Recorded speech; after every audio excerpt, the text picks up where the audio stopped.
কোন গোপনে মন ভেসেছে ধারাবাহিকে দেখেছি অনিকেত আগেই যে এসেছিল কিঞ্জল মারা যাওয়ার একদিন আগে সে কথা প্রমাণ হয়ে গেছে। কি করে শ্যামলী প্রমাণ করবে?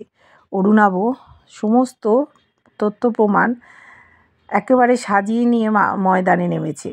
এবার কঠিন হয়ে গেছে কেসটা। অনিকেত কেন আগে এসেছিল সে খবর কেউ জানে না।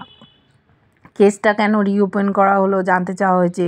শ্যামলী বলল, একবার আমার নামে দোষ করলেন, আমাকে স্যার বাঁচিয়ে দিলেন, বললেন যে বাঁধের জল যান্ত্রিক গোলযোগের কারণে ছাড়া হয়েছিল, আবার আপনি যে করলেন।